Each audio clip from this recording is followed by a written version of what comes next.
Hi everyone, welcome back to Crypto Cash. Thank you so much for joining me here. Hope you're having a fantastic day. We're taking a look here at Iexec or RLC essentially, and really just helping you understand best practice, big picture, of course. So if you are new to the channel, not a financial advisor, really truly do love people and helping them, become better traders. So if that is something you need for yourself, feel free to attend my Trading Academy, community and signal group. Link in the description below. I provide you with trade signals for signals I take or trades that I take, of course, and you can automatically follow those.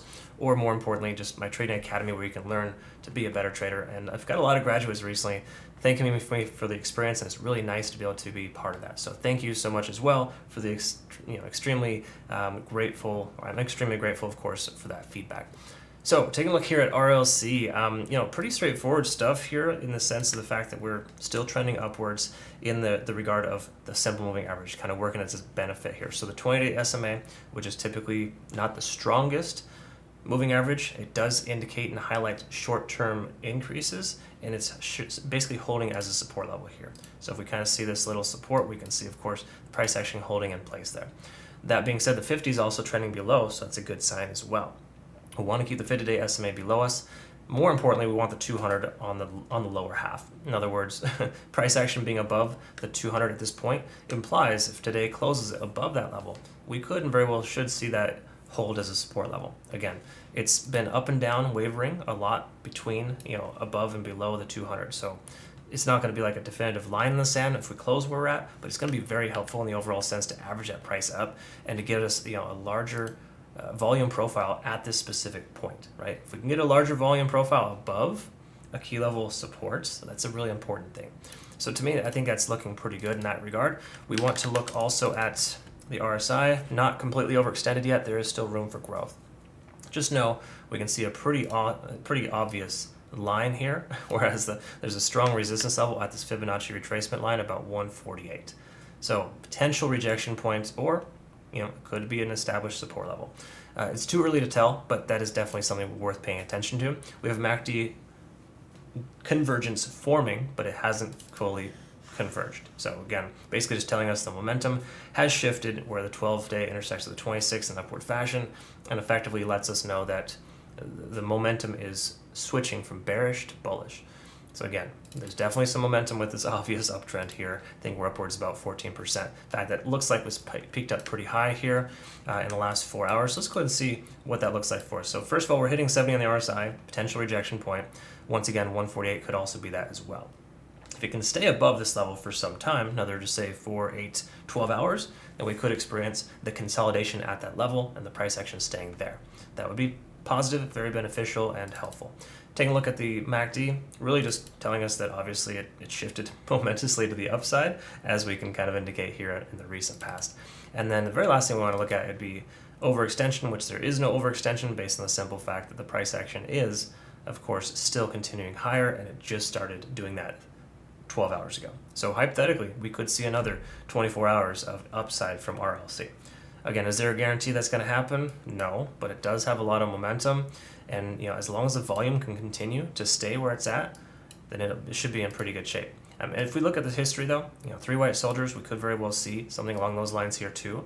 So if we continue up even higher, we might see a rejection at 160. That could be a potential area as well.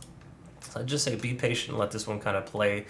Let the cards fall in this one here before you take entry, because there is extreme overextension here. We can see we hit a 9 recently, and we're in that little extra overtime, and you can see this increase in volume, likely a short squeeze at this resistance level on Fibonacci 148.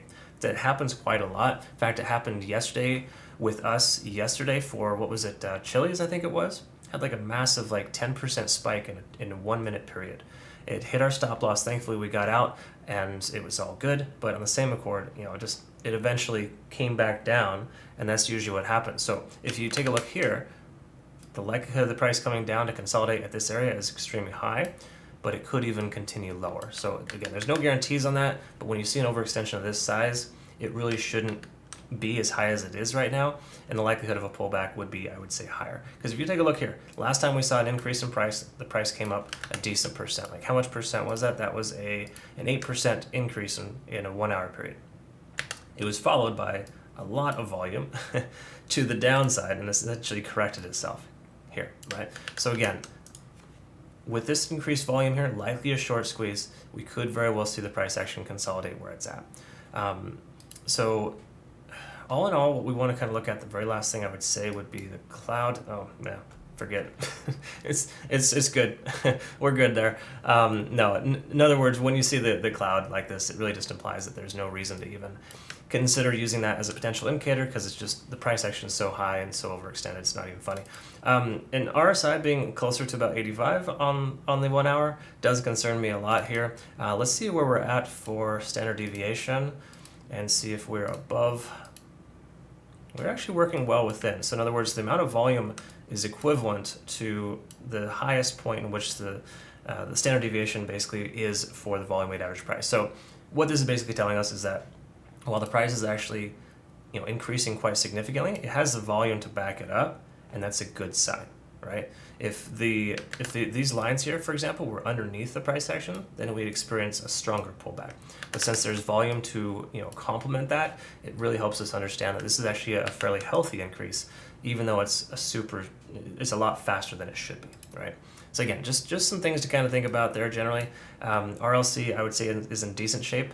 I think it's more likely to consolidate right at the 148 range and continue higher based on some of those things we've seen here so far.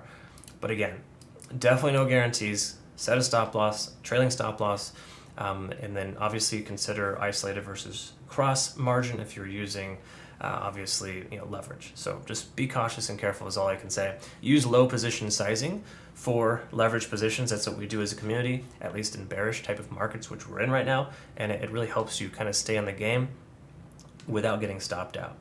Again, different strokes for different folks, but that works really well for us. That being said, thank you so much for joining me here. I hope that you learned something here today, of course. If so, comment below, all that good stuff. And if you want to become a better trader, cryptocash.tech is a site. Look forward to working with you. Have a great rest of your day.